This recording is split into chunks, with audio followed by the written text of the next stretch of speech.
Bapak ujiannya beda, saya ujiannya beda. Ujian Ustadz Somad sekarang popularitas. Kemana-mana mesti pakai masker. Kalau enggak semua minta foto. Saya kalau naik pesawat pilotnya minta foto, saya nggak terlalu risau. Pramugarinya minta foto juga. Ini yang saya payah, nggak susah sih. Pede sekali dia ngomong begitu.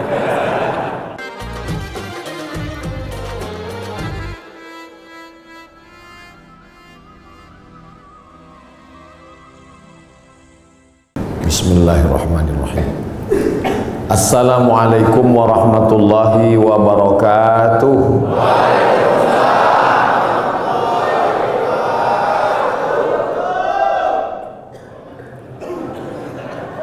Begitu kalau tentara menjawab. Alhamdulillah wassalatu wassalamu ala Rasulillah wa ala alihi wa sahbihi wa man da'a bi da'watihi wastanna bi sunnatihi ila yaumi liqa'i rabbih. Rabbi shrah li sadri wa yassir li amri wahlul 'uqdatam min lisani yafqahu qawli. Saya berceramah di tengah TNI, tentara ini rasanya sudah sering. Perasaannya ngeri-ngeri sedap. Dulu diundang oleh Komandan Korem Wirabima Riau Pekanbaru, dan biasanya mudah diingat karena mereka buat sesuatu yang khas. Itu teringat terus karena saya disuruh ceramah di atas mobil seumur-umur. Jadi ada sesuatu yang membuat kita teringat. Berganti waktu itu Pak Nurendi, berganti komandan yang baru, itu teringat juga karena unik juga yang dia buat.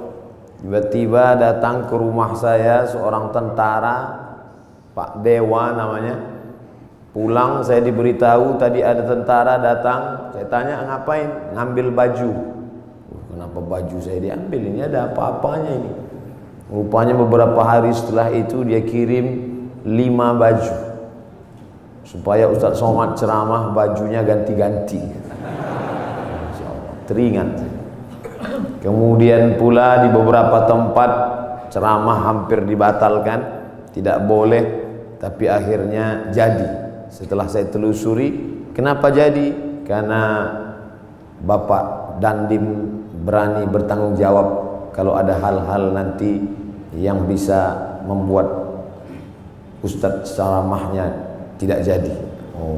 Jadi saya di kesempatan ini tak dapat disebut namanya satu persatu, ingin mengucapkan banyak terima kasih kepada TNI yang sudah memberikan kontribusi dalam bidang dakwah. Mereka tidak berceramah tapi memberikan jalan. Kata Nabi, man jahaza ghazian, siapa yang memberikan jalan untuk dakwah maka dia sama seperti orang yang berdakwah. Dan siapa yang paling mulia nanti di hadapan Allah belum tentu yang ceramah, boleh jadi kameramen. Karena mereka yang men-shoot kemudian mengupload dan ditonton orang banyak. Oleh sebab itu siapa yang paling besar pahala jasanya di hadapan Allah? Mudah-mudahan kita semua nanti melihat amal kita di hadapan Allah, dan kita bersama di masjid ini, bersama di majelis duha ini, bersama di masjid Maulid Nabi Muhammad SAW, bersama pula kita nanti di surga Jannatul Firdaus.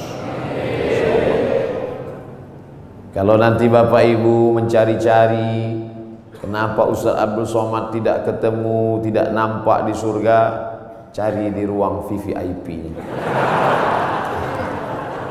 Kenapa Ustadz tiba-tiba ingat VVIP? Mengingat saudara-saudara yang di atas.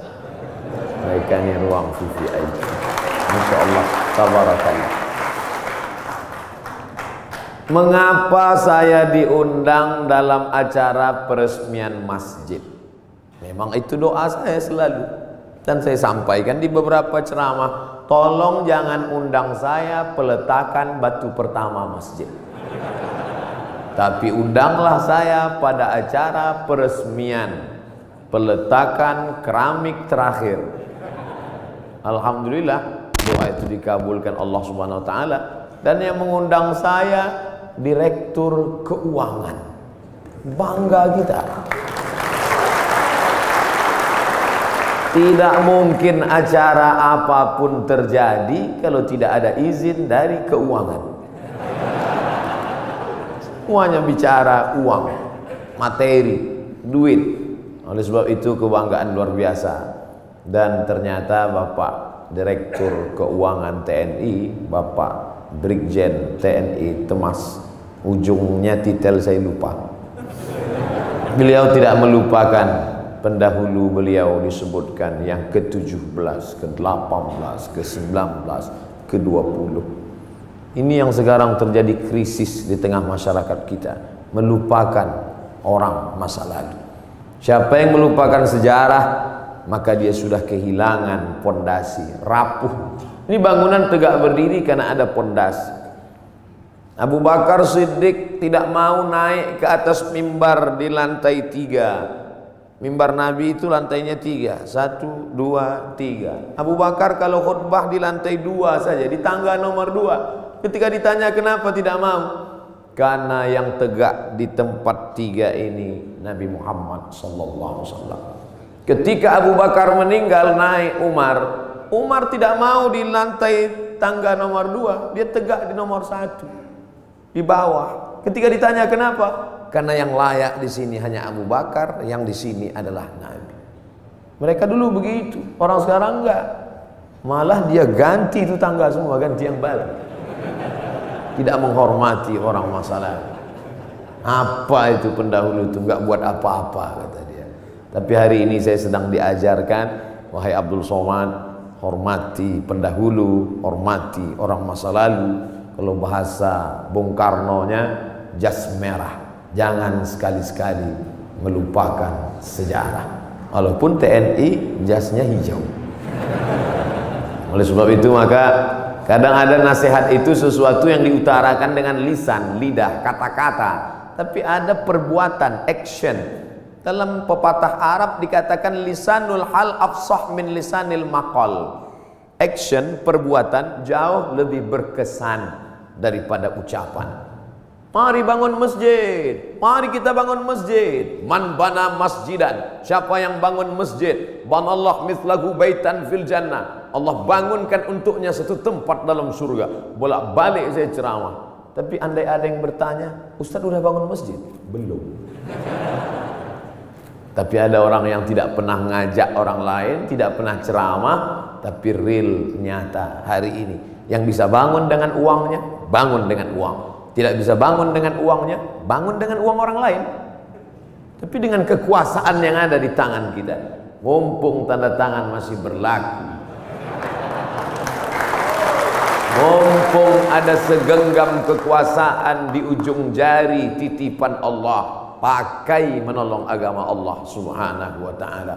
Itu selalu ceramah saya ulang-ulang, dan hari ini saya melihatnya real, nyata. Mudah-mudahan ini menjadi inspirasi bagi seluruh orang-orang yang diberikan Allah amanah jabatan dan kekuasaan. Selama saya memimpin harus ada satu masjid yang baru, harus ada satu masjid renovasi. Kadang saya pergi ke salah satu kantor-kantor tempat ceramah, megah, besar, hebat, acara convention hall. Ketika nanya, Pak mohon izin mau sholat ke masjid, kecil, karpet pun bau kepinding. Tapi di masjid direktur keuangan, Masya Allah, megah, mewah, memandang ke atas, rasa-rasa dekat ke langit, doa terkabul. Lampunya indah.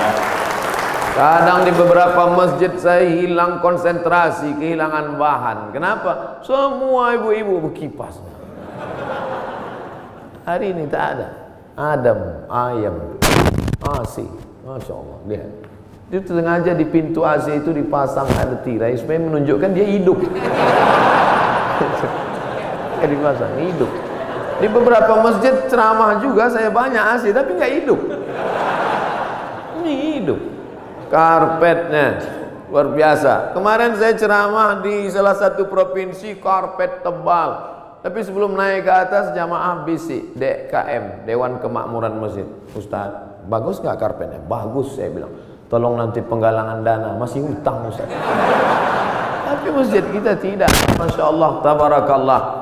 Man bana masjidan, siapa yang bangun masjid, banallah mithlahu baitan fil jannah. Orang Islam mesti kaya, karena syarat booking tempat di surga bangun masjid. Jadi yang nggak bangun masjid Pak Ustadz, yang nggak punya jabatan, yang nggak punya harta, ya siap-siaplah di emperan kaki lima. Jangan sedih, karena pintu kebaikan bukan cuma hanya bangun masjid, ada pintu yang lain. Man shalla isnatai asyarata raka'ah, siapa yang sholat 12 rakaat fil yaumi wal lailah, sehari semalam, bunya lahu bihinna baitun fil jannah, dibangunkan juga satu tempat di surga. Artinya apa? Yang bisa bangun masjid dengan materi, uang, kaya, kekuasaan, silakan. Yang nggak bisa, makmurkan masjid dengan sholat sunat 12 rakaat. 2 rakaat sebelum subuh, 2 rakaat setelah zuhur, 4 rakaat sebelum zuhur, 2 rakaat setelah maghrib, 2 rakaat setelah isya. 12 rakaat. 2 rakaat sebelum subuh, 4 rakaat sebelum zuhur, 2 rakaat setelah zuhur, 2 rakaat setelah maghrib, 2 rakaat setelah isya. Salat sunat, simple, booking tempat. Bangun masjid sudah, salat sunatnya juga lancar, mantap. Sudahlah nggak bangun masjid, salat sunat pun enggak. Mau tinggal di mana? Masya Allah, tabarakallah. Ditunjukkan bahwa segenggam kekuasaan bisa dipakai untuk menolong agama Allah subhanahu wa ta'ala. Ustaz Somad, ajarkan kami, ceritakan kami tentang Nabi Muhammad supaya kami merasakan bagaimana dekatnya dengan Nabi. Bapak-bapak TNI, tidak perlu saya ceritakan bagaimana kehidupan Nabi, karena yang paling bisa merasakan rasanya, gimana kira-kira perasaan Nabi saat itu adalah bapak-bapak tentara. Kenapa begitu? Karena Nabi itu kehidupannya sebagai panglima perang, panglima tentara. Nabi jadi Nabi mendapat wahyu umur 40. Berdakwah di kota Makkah 13 tahun. 40 tambah 13, 53. Memimpin perang terbesar bernama Perang Uhud di tahun kedua. 40 tambah 13, 53. Tambah 2, 55. Nabi di usia 55 tahun, perang Badar, naik kuda dari Madinah ke Badar, lokasi perang 150 km naik kuda. Tolong cari ustadz umat Nabi Muhammad yang umur 55 tahun naik kuda 150 km. Yang bisa melakukan itu hanya tentara, yang bisa merasakan sport, yang bisa merasakan naik kuda. 1 jam naik kuda sama dengan 1000 kali push up.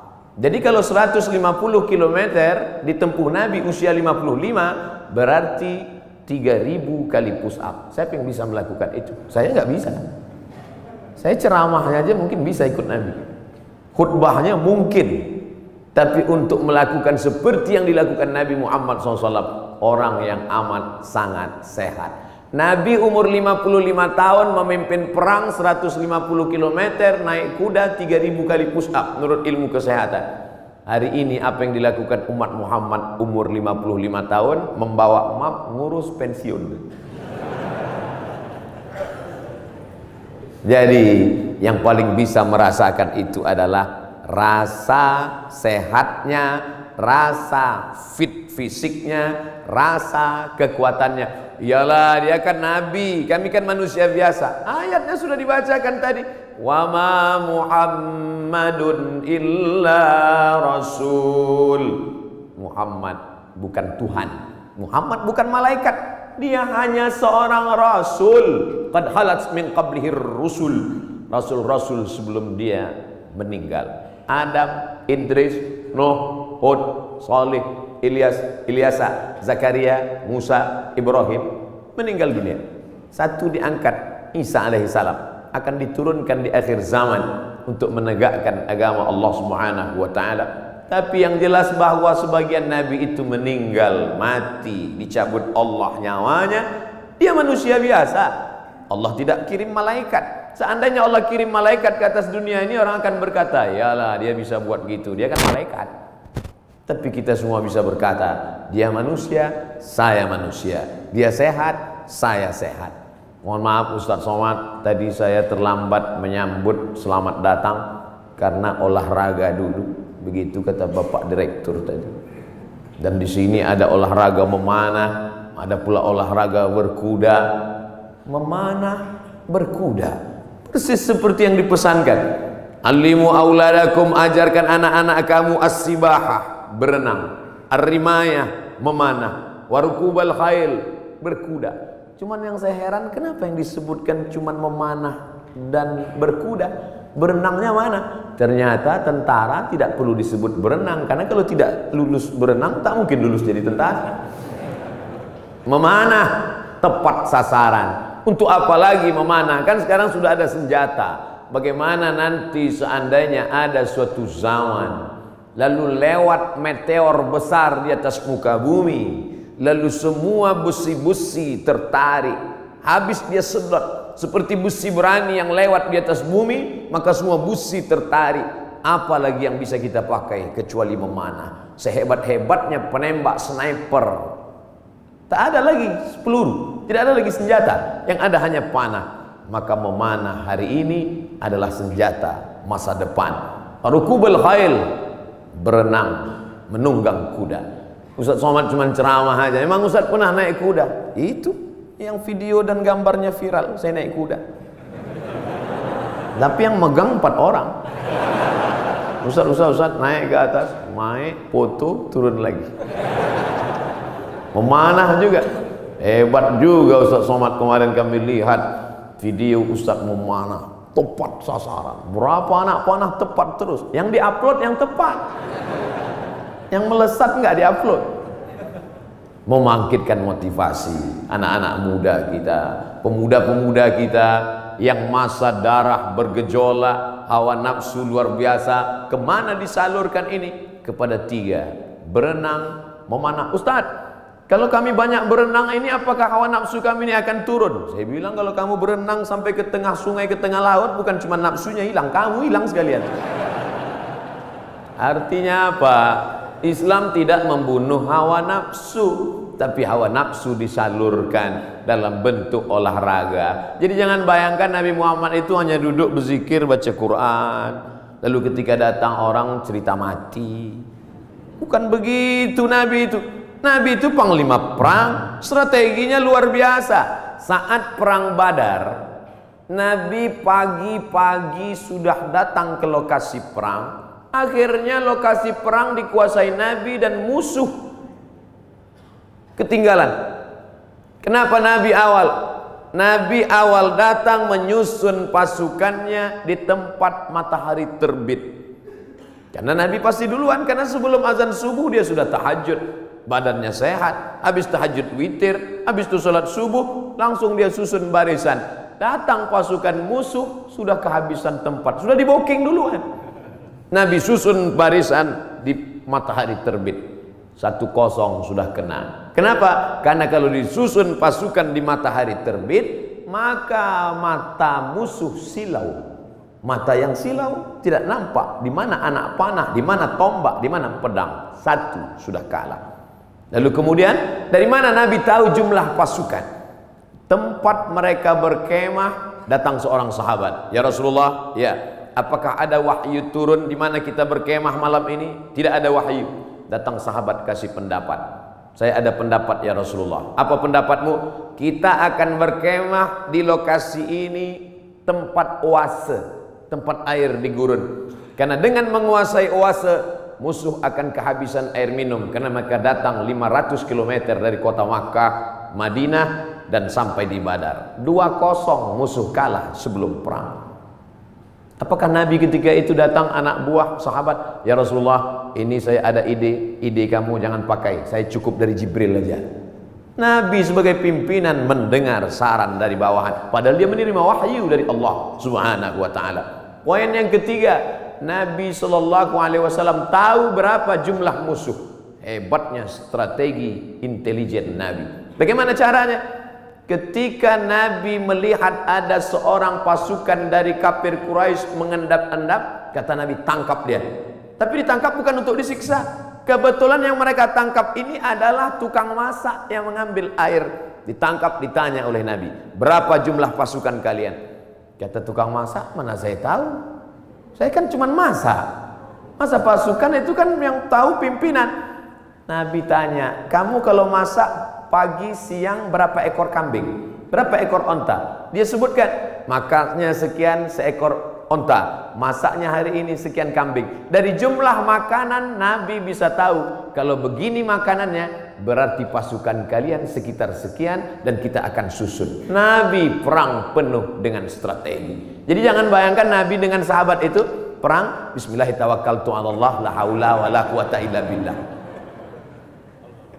Al-haqqu bila nizam yaghlibuhul batil bin nizam. Kebenaran yang tidak dimanage dengan manajerial yang baik akan dikalahkan oleh kebatilan, tapi diatur dengan manajerial yang baik.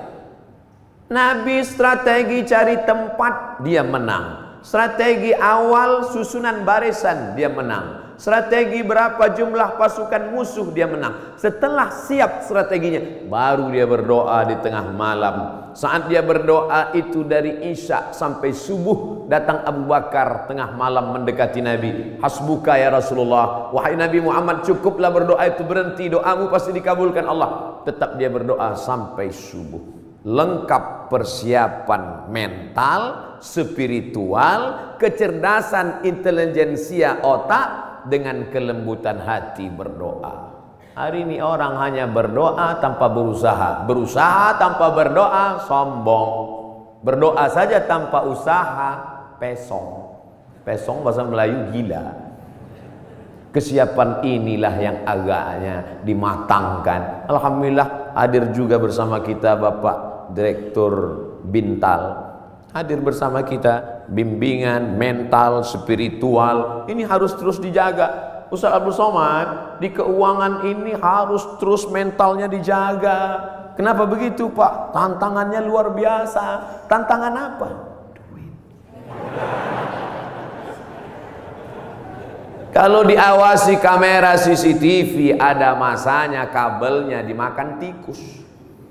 Kalau diawasi CCTV, ada kalanya pemadaman bergilir. Kalau diawasi atasan, atasan akan keluar kota.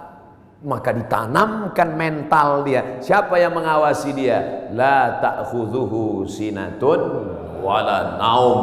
Dia yang tidak mengantuk, dia yang tidak tidur. Itu yang mengawasinya. Kemarin saya ceramah di Medan. Pagi-pagi selesai ceramah di masjid, makan. Ustaz Somad, kenalkan, saya Fulan dari Kodam 1 Bukit Barisan. Masya Allah. Ya Pak, makan. Allahumma barik lana fima razaqtana wa qina azabannar. Bapak enggak makan? Bapak enggak makan? Kenapa enggak makan? Puasa sunat, puasa. Astagfirullah. Yang ngajak puasa saya, yang enggak puasa saya. Untungnya saya ada alasan. Ustaz enggak puasa, musafir. Dari Riau ke Medan 600 km. Musafir. Sholat ada di jamaah kosor. Untung ada musafir. Marilah puasa, marilah puasa. Jadi kalau ada di antara bapak-bapak puasa sunat, itu bukan untuk ngecilin perut. Kalaupun perutnya kecil karena puasa sunat, bonus. Tapi yang utama dari puasa itu adalah merasakan pengawasan Allah Subhanahu wa ta'ala. Mungkin di direktorat yang lain puasanya dikit, tapi untuk di keuangan ini mesti banyak puasanya. Kenapa? Karena pengawasan Allah harus ditanamkan. Masuk ke dalam WC, toilet, kamar mandi, kunci pintu kanan kiri atas bawah, nggak ada yang melihat. Andai diambil air seteguk diminum, nggak akan ada yang tahu. Jangankan seteguk, kepala kita masukkan ke dalam. Sebelum keluar dari kamar mandi, keringkan bibir, miringkan kepala. Buat agak-agak lemas. Siapa yang tahu? Panas hari ini ya? Iya panas. Tapi Allah kalau mau buka kan, tahu kenyang. Yauma tublas sarair. sampai masanya dibukakan Allah segala rahasia. Apa pelajaran di balik puasa sunat itu? Kalau bukan menanamkan kehadiran Allah, keberadaan Allah, pengawasan malaikat. Untuk apa pengajian-pengajian itu? Kalau dengan pengajian datang rasa takut pada Allah, kalau dengan pengajian makin ngeri menghadapi mati, kalau dengan pengajian takut makan haram, lanjutkan pengajian. Tapi kalau dengan ngaji cuman hafal dalil, mendebat orang, nyalahkan orang, ganti pengajian yang baru. Ganti dengan pengajian yang membangkitkan semangat rasa takut kepada Allah. Angkat takbiratul ihram, pandang hanya tempat sujud saja. Allahu Akbar. Namanya takbiratul ihram. Ihram diambil dari kata haram, yang sebelumnya halal menjadi haram. Kepala-kepala kita, yang gatal kepala kita, yang menggaruknya kita. Tapi ketika kita garuk lebih dari 3 kali, haram, batal. Pada saat itu orang hanya melihat tempat sujud.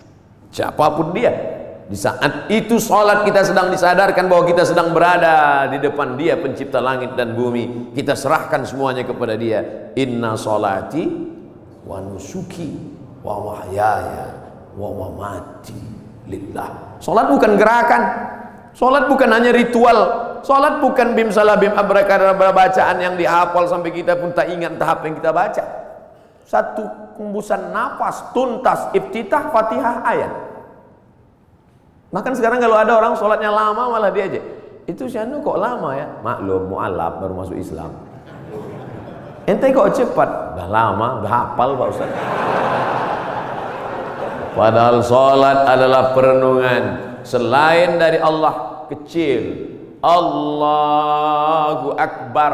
Jabatan ini kecil, tak ada apa-apanya. Kekuasaan ini kecil, tak ada apa-apanya. Yang besar hanya Engkau ya Allah. Kalau sudah mampu mengecilkan yang lain, membesarkan yang Allah, maka kalau dia hilang tidak akan terasa. Karena semuanya kecil. Banyak ibu-ibu yang sudah mampu membesarkan Allah sampai yang lain itu terasa kecil. Meninggal suaminya, slow aja. Ibu enggak nangis, kecil Pak Ustaz. Semuanya kecil. Ini hanya amanah Pak Ustaz. Ini hanya titipan Pak Ustaz. Kebetulan tercetus keluar dari mulut amanah. Masjid ini bernama Masjid Amanah. Lawan dari amanah, khianah. Amanah, khianah. Orang yang memegang amanah, al-amin. Orang yang mengkhianati amanah, al-khain. Ini namanya luar biasa, berat ini. Keluar dari amanah, khianah. Tidak bisa dibagi dua. Saya Pak Ustadz, kaki kanan saya memang amanah, tapi khianah sekali-sekali. Oh nggak bisa. Sifat orang munafik 3. Idza haddatsa kadzaba, kalau bicara dusta. Wa idza wa'ada akhlafa, kalau berjanji ingkar. Wa idza tumina, kalau dikasih amanah khana, berkhianat.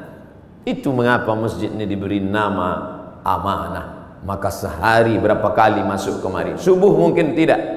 Subuh mungkin di Masjid Al-Ikhlas dekat rumah, mungkin di Masjid At-Taqwa dekat rumah. Tapi zuhur, asar. Tapi jangan gara-gara saya ucapkan ini lalu nanti takut sholat di sini. Kamu sholat di mana tadi? Masjid di luar aja lah. Kenapa nggak di amanah? Ngeri di situ. Kata Ustaz Somad. Masya Allah. Hati terus dikonekkan, jiwa terus didekatkan. Kalau sampai jauh dia akan kering. Bahwa kita semuanya lahir membawa iman ya. Iman ini sudah kita bawa sebelum masuk ke rahim ibu kita. Inna ahadakum yujma'u khalquhu fi batni ummihi 40 yawman nutfah. Kamu diciptakan dalam perut ibumu 40 hari dalam bentuk sperma. Summa yakunu 'alaqatan, berubah 40 hari dalam bentuk darah. Summa yakunu mudghatan, berubah 40 hari dalam bentuk daging. 40 hari air, 40 hari darah, 40 hari daging, 120 hari datang malaikat membawa roh yang sudah ready. Belum ada kulit, belum ada kuku, belum ada bulu, belum ada darah, belum ada daging, belum dibawa malaikat. Kita sudah bersama berkumpul di alam roh. Dan Allah bertanya ketika itu, alastu bi rabbikum, bukankah aku Tuhan kamu? Kita semua menjawab, bala syahidna, engkau Tuhan kami. Cuman ketika sampai ke dunia dia lupa. Karena lupa itulah maka dia disebut manusia. Karena manusia diambil dari kata nasya, lupa. Apa yang disampaikan Ustaz Somad tadi? Aku lupa. Kenapa kau lupa? Karena manusia. Kalau ingat terus namanya bukan manusia. Apa namanya? Panasonic. Ini yang merekam ini nggak akan lupa, ingat terus.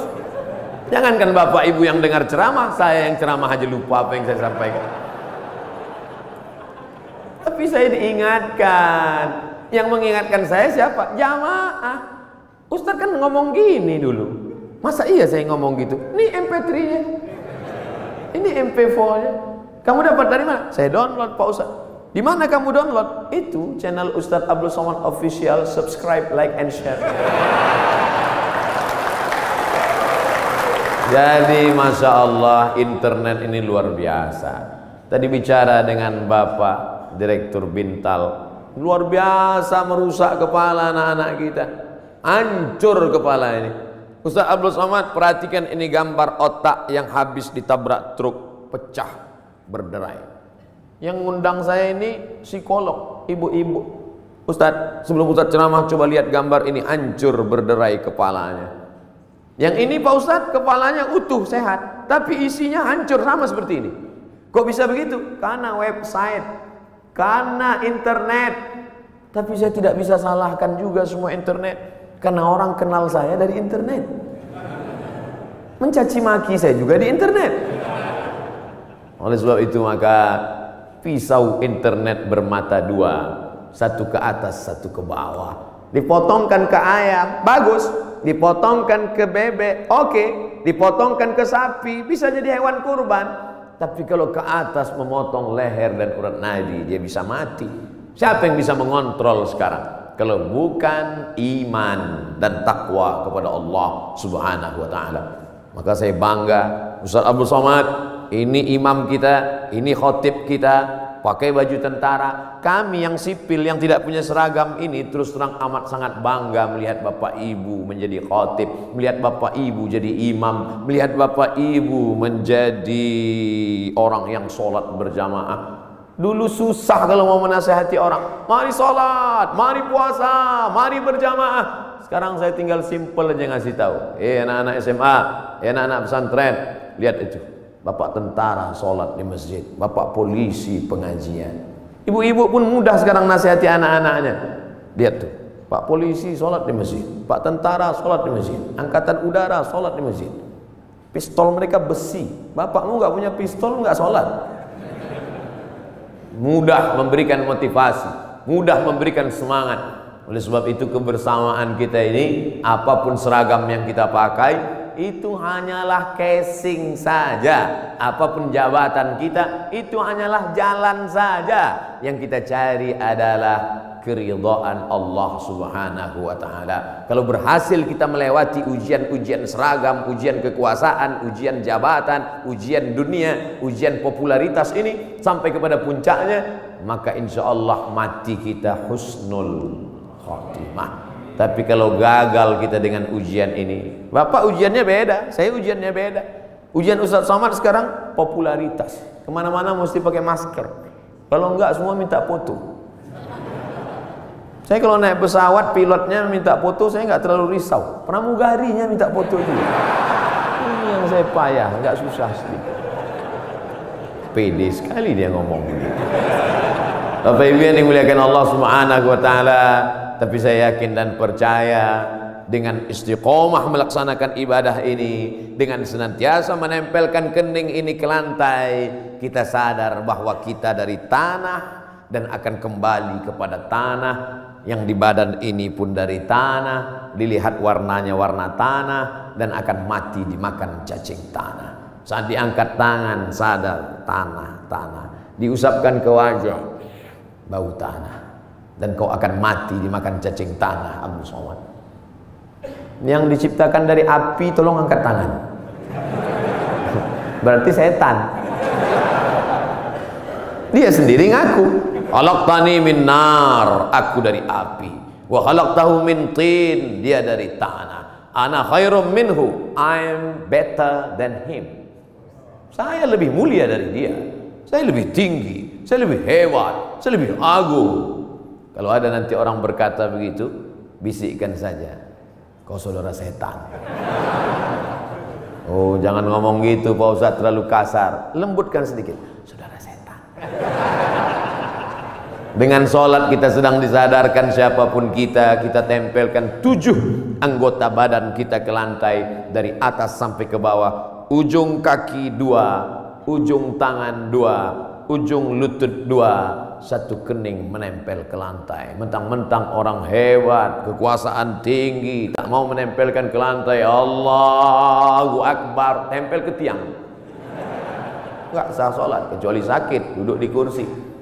Kalau makhluk di bumi tidak lagi mau mendengar kata-katamu, siapapun tak lagi memperdulikanmu, berbisiklah ke tanah, makhluk-makhluk langit akan mengaminkan doa-doa. Bangun di tengah malam, mengadu kepada Allah. Ngadunya pada Allah. Sekarang banyak orang ngadu ke Facebook.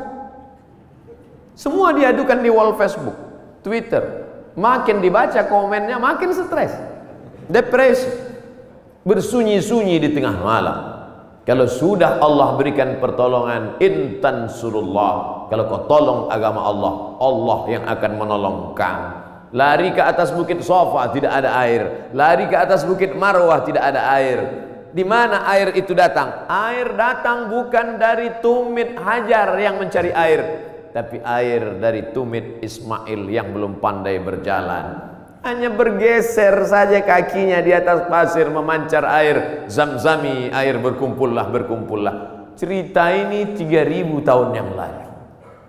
Karena Nabi Ibrahim pindah dari Babilonia ke Palestina 1800 sebelum Masehi. Sekarang sudah 2000, lebih 3000 tahun yang lalu. 1800 tambah 2000, 3819 tahun yang lalu.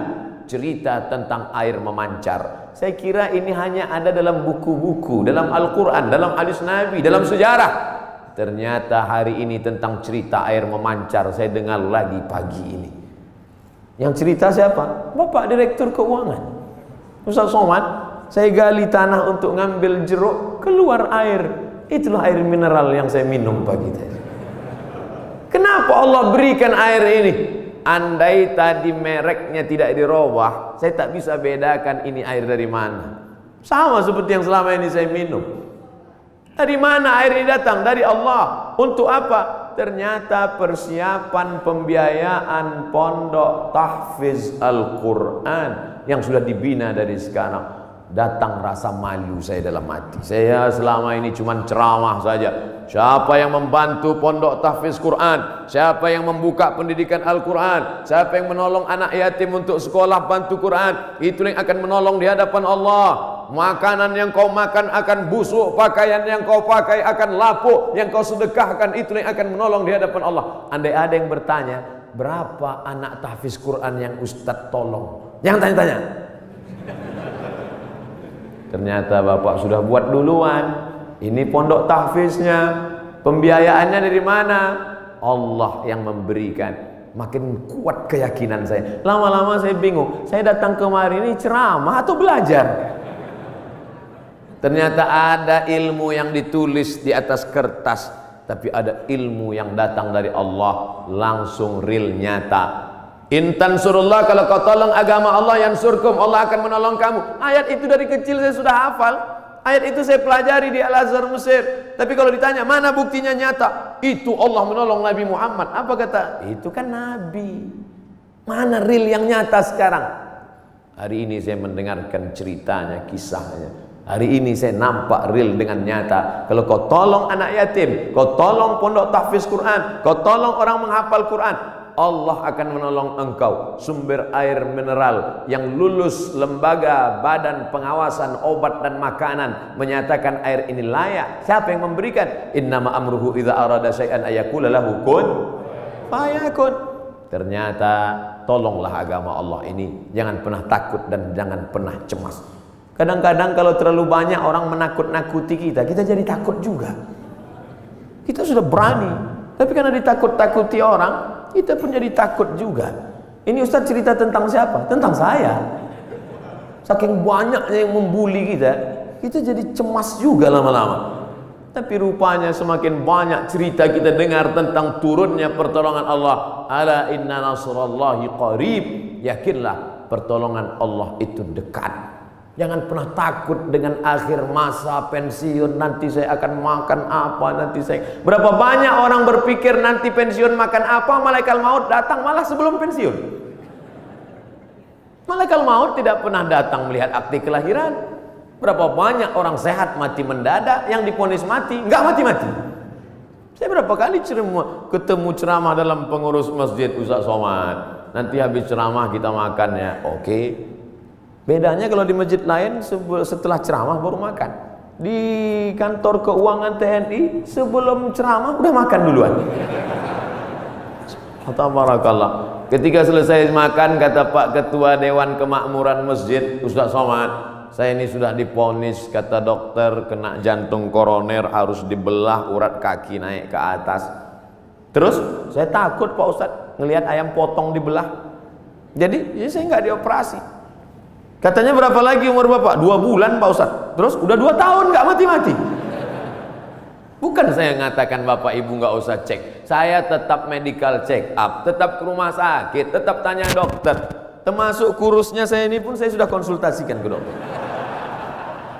Apakah saya ini sakit Pak Dokter? Kata dokter di Batam, Ustadz Somad, Ustadz kalau mau lebih berwibawa tambah beratnya dikit. Gimana Pak Dokter? Minum susu kental manis 3 kali sehari. Pagi segelas, siang segelas, malam segelas. Sebulan akan naik sekian kilo. Oke Pak. Sebulan saya minum, timbang tetap. Saya tanya, Pak Dokter, sudah saya minum kok nggak nambah? Kata dia, Ustadz terima aja, berarti sudah takdir Allah SWT. Yang penting saya sehat.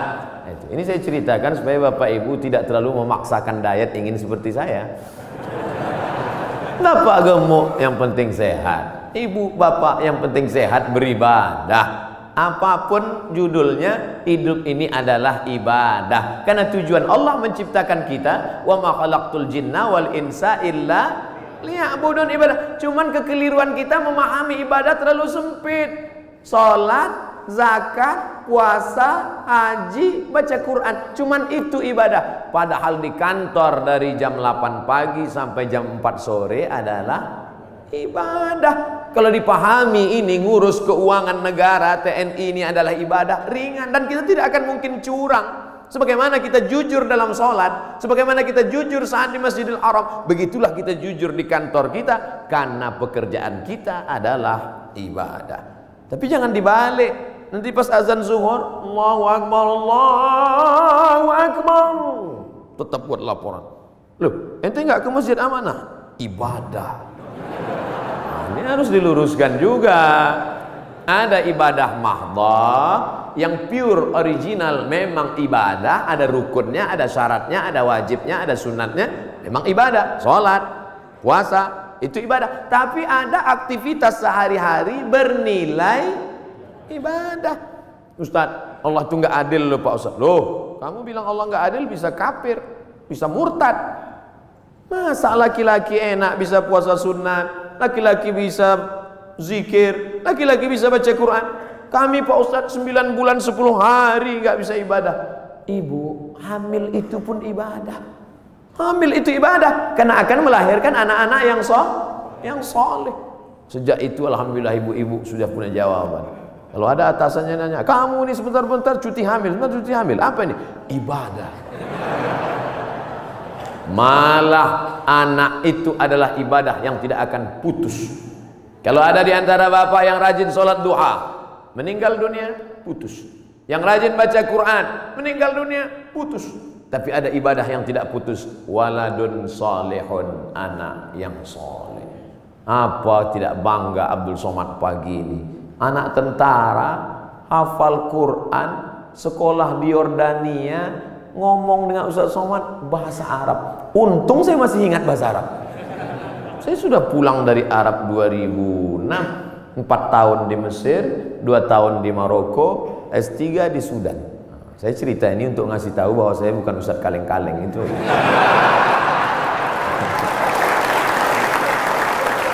Kadang kalau ada orang cerita itu kita terlalu fokus pada kata-katanya. Sebetulnya di balik cerita itu yang penting, bukan kata-katanya itu. Perhatikan baik-baik. Saudara yang dimuliakan Allah SWT. Tapi kadang perempuan yang diingatnya bukan substansi maknanya, tapi katanya itu yang dia ingat. Makanya banyak perempuan terbuai oleh kata laki-laki, karena banyak laki-laki yang pandai menjual kata. Tapi kita harus pilih kata yang tepat, karena perempuan selalu mengingat kata yang tepat. Makanya Nabi tidak pernah panggil nama Aisyah. Nabi tak pernah panggil hei Aisyah, tidak. Tapi dia gunakan kata yang lembut. Ya Humaira, wahai engkau yang kulitnya putih kemerahan. Karena perempuan akan mengingat kata pujian itu. Ya Humaira, tentara yang tegas, tapi ketika bertemu dengan ibu-ibu Persit, Kartika Chandra Kirana, maka kalimat dia tidak kalimat perang. Tidak mungkin dia pakai siap, tidak. Tapi dia pakai kata-kata yang lembut. Nabi Muhammad panglima perang, Nabi Muhammad tentara, tapi kepada perempuan apa kata dia kepada Aisyah? Ya Humaira, wahai engkau yang kulitnya putih kemerahan. Ustaz Somad, ya boleh saya panggil istri saya Humaira? Boleh, tapi dia nggak putih, nggak apa-apa. Menyenangkan hatinya, apa salah? Ya Humaira, jangan terlalu jujur. Ini pulang ke rumah manggil ya Hajar Aswad. Ternyata di balik seragam yang tegas itu, di balik tubuh yang berotot itu, ada kata-kata yang lembut, yang memukau, yang luar biasa. Karena di balik laki-laki yang sukses ada perempuan yang luar biasa, dan mereka hadir bersama kita pada hari ini. Mudah-mudahan kebersamaan di dunia ini menjadi kebersamaan peran perempuan. Man ala salasa banatin, yang membesarkan 3 orang anak perempuan fa'addabahunna. Kenapa Ustaz udah 2 kali ngelihat jam? Tentara ini disiplin. Makanya saya udah dikasih tahu, Ustaz akan sampai jam sekian, sarapannya sampai jam sekian, foto-foto sampai menit sekian, peresmian jam sekian, ceramah jam sekian. Dan saya memang dari dulu disiplin. Di mana-mana ceramah 60 menit sesuai yang tertulis di botol 600 ml. Pernah lebih, nggak pernah kurang. Tadi saya mulai jam 8.15, akan berakhir jam 9.15. Tapi ternyata ceramah di depan Bapak Ibu hari ini, waktu terasa begitu cepat berlalu. Sudah jam 9:05, 10 menit lagi berakhir. Padahal rasanya saya baru 5 menit aja di atas. Kata jamaah, Ustadz aja yang merasa cepat, aku udah lama kali udah. Bapak-bapak yang bagian ceramah, yang bagian kultum, yang bagian kata sambutan, itu pasti punya selalu ada rasa di hatinya. Kadang ada tempat itu kita ceramah terasa lama sekali. Kadang-kadang dilihat jam itu seperti tak bergerak. Tapi ada pula saatnya kita ngomong lancar, cair. Itu saya pribadi, itu tergantung jamaah yang mendengar. Kalau hati dia terbuka, itu kita lancar. Tapi kalau hati dia tertutup, apalagi mata dia tertutup, itu susah gitu. Terpaksa. Saya terus terang Bapak Ibu, ceramah ini dari pulang Maroko 2008, sekarang 2019, 11 tahun sudah. Masuk kantor, keluar kantor, kantor dinas, kantor badan, kantor polisi, kantor tentara, dari mulai Polres, Polsek, Polda, jumpa Pak Kapolri, jumpa dari mulai Dandim, Danrem, sampai jumpa semua. Macam-macam udah saya rasakan. Ada kadang atasan itu duduk saya, dinaikkannya kakinya pas ke wajah saya. Ingat saya yang berkesan itu, ingat saya. Sampai mati saya nggak mau datang lagi. Ustadz dendam nggak? Ingat aja. Nah, pernah juga saya pas ceramah, saya sedang ceramah, mereka cekikikan di belakang, kiki. Lalu saya tutup aja, demikianlah tahu saya ini, saya pun pulang. Mereka nanya sampai ke parkir, kenapa Ustaz, ada apa? Saya bilang, la tu'alliqil jawahir fi a'naqil khanazir. Jangan gantungkan permata di leher babi. Karena babi tidak bisa membedakan mana pasir, mana permata, mana rambut, mana ijuk, mana rumput, mana ilalang, mana padi.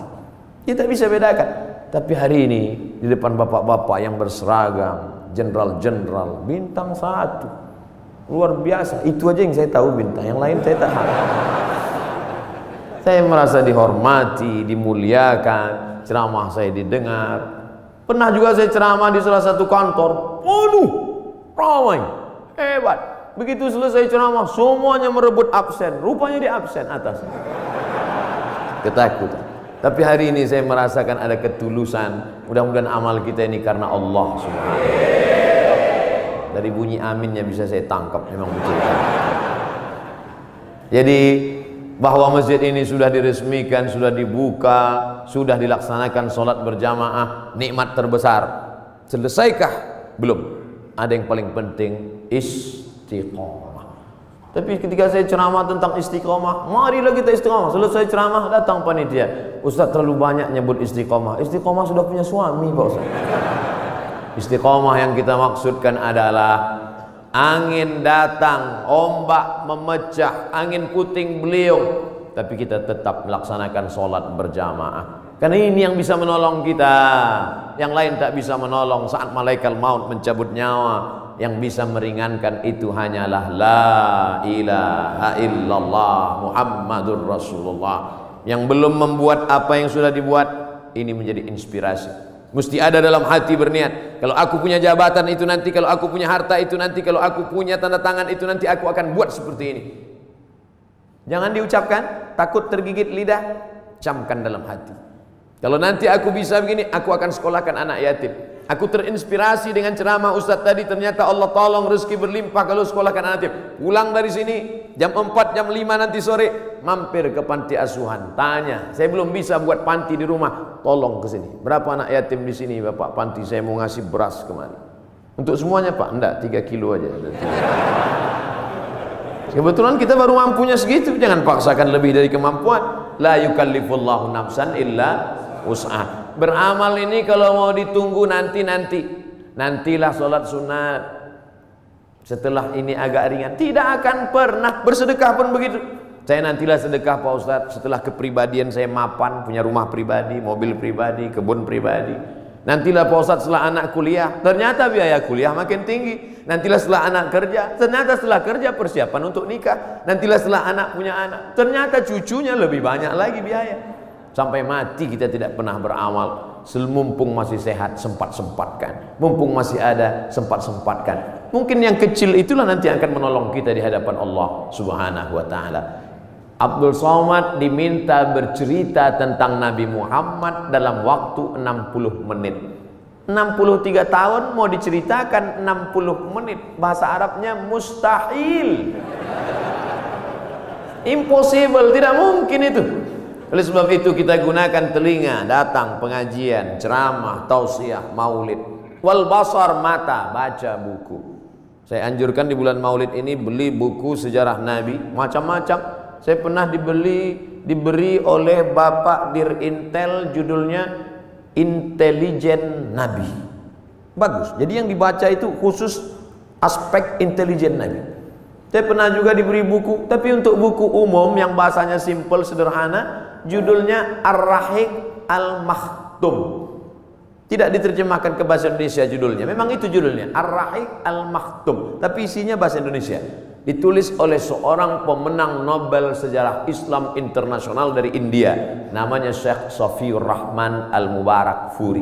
Dulu bukunya saya beli 44.000, soft copy, soft cover. Kalau harganya naik bukan tanggung jawab saya. Beli. Nanti kita mati, anak kita buka lemari, menangis dia melihat buku, ternyata papa meninggalkan buku tentang Nabi. Pertama dia nangis karena ada warisan tentang Nabi. Yang kedua dia nangis bukunya masih di sampul plastik. Tapi nggak apa-apa. Tanamkan cinta Nabi pada anak-anak kita, supaya sebesar apapun jasa kita, anak kita lebih hormat Nabi daripada kita. Kenalkan anak kita dengan Nabi. Tadi sebelum kemari saya ketemu dengan sahabat-sahabat dari artis. Kalian tidak bisa ceramah, buat film animasi, buat film cerita tentang Nabi. Nusa dan Rara, cerita tentang Nabi untuk anak-anak kita. Kan nggak mungkin anak-anak itu saya ceramah Nabi. Kumpulkan anak 5 tahun, saya ceramah Assalamualaikum Rasulullah, nggak peduli mereka. sesuai dengan bahasa mereka masing-masing. Ibu-ibu dengan video pendek share di grup-grup WhatsApp, anak-anak dengan video-video animasinya, bapak-bapak dengan ceramah khutbah Jumatnya. Tapi yang paling penting adalah perbuatan kita, tindak tanduk kita mencerminkan Muhammad sallallahu alaihi wasallam. Biasanya Ustaz Somad kalau ceramah itu pakai poin 1, 2, 3. Di sini tidak, karena saya berhadapan dengan jamaah yang smart. Ustadznya Somad. Jamaah sudah bisa menyimpulkan sendiri. Apalah kesimpulan ceramah Ustaz Somad tadi? Kesimpulannya adalah hidup adalah ibadah. Maka setiap detak jantung, hembusan nafas, langkah kaki, ayunan tangan, bisikan telinga, kedipan mata, semuanya mesti bernilai ibadah. Kalau bergerak, geraknya adalah zikir. Kalau diam, diamnya adalah fikir. Berzikir dapat pahala, berpikir pun dapat pahala. Makanya kalau ada teman di sebelah dari tadi diam aja, berarti dia sedang berfikir. Sampai meleleh Pak Ustaz. Waktu-waktu kosong diisi dengan Allahumma sholli ala sayyidina Muhammad wa ala ali sayyidina Muhammad. Allahumma sholli ala sayyidina Muhammad wa ala ali Muhammad. Allahumma sholli ala sayyidina Muhammad wa ala Muhammad. Ketika terjadi tsunami, dicarilah makam-makam yang tertimbun. Ada satu makam belum dikebumikan, jasad. Di balik-balik kayu batu ditemukan jasad seorang tentara masih berbaju seragam. Sudah seminggu jasadnya tidak busuk, utuh. Semua orang heran. Dia bukan ustadz, bukan penghafal Quran, manusia biasa. Apa yang membuat jasadnya tidak busuk, harum semerbak? True story, kisah nyata. Dicari teman-temannya, apa yang membuat? Dia tidak pernah mau membicarakan aib orang lain. Setiap ada orang-orang cerita aib, dia pergi atau diam dan selalu berzikir. Allah jaga jasadnya dari cacing tanah, Allah jaga jasadnya dari bakteri sehingga tidak tercium bau aroma bangkai, karena dia selalu menjaga aib orang lain. Amal kecil, simple, sederhana yang disangka tidak apa-apa, tapi ternyata besar di hadapan Allah Subhanahu wa ta'ala. Sebelum kita berdoa, saya minta request satu doa. Dimanapun Bapak Ibu berada, doakan Abdul Somad supaya mati husnul khatimah. Jangan sekarang, kita masih ada jadwal banyak lagi. Tapi mati tidak bisa di-request. Jangan pernah takut pada mati. Yang perlu kita khawatirkan apa bekal kita bawa menghadap mati, menghadap Allah Subhanahu wa ta'ala. Di akhir majlis, majlis yang dihadiri malaikat, majlis yang dibanggakan Allah, majlis yang diaminkan oleh orang-orang soleh, mari kita berdoa. Mohon ampun banyak silap dan salah. Astaghfirullahalazim, astaghfirullahalazim, astaghfirullahalazim alladzi la ilaha illa huwal hayyul qayyum wa atubu ilaih. Ala hadhihi niyyah, untuk niat yang baik ini. Al-Fatihah. A'udzubillahi